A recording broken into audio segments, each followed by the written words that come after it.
प्रिय मित्रों, आज का विषय है कर्म का जाल। कर्म बंधन है और हम प्रायः नित्य कर्म के जाल में फंसते चले जाते हैं।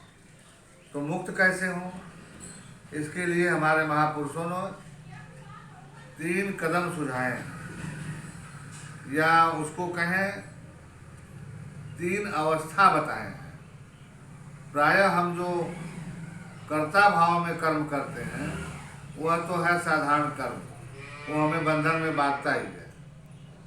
दूसरा, कर्म करते हुए हम अकर्म में उतर जाएं, यानी हमारा कर्ता मिट जाए तो हम अकर्म में उतरते हैं।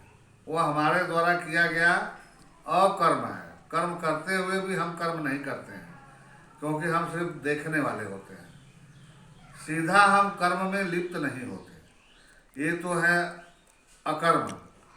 और दूसरे तीसरा भी है जिसको विकर्म कहा है, यानी हम कर्ता भी न रहें, जिस अवस्था में हमारे द्वारा कर्म हो लेकिन वह ऐसे हो जैसे उसका स्वभाव हो कर्म का।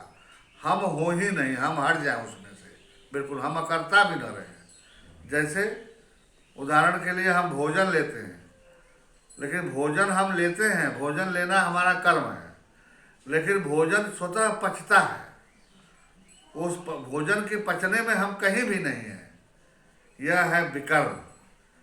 इस तरीके से योग साधना के माध्यम से सतत जागते हुए हमें कर्मों को समझते हुए अपने को मुक्त कर लेना है। अंततो गत्वा कर्म को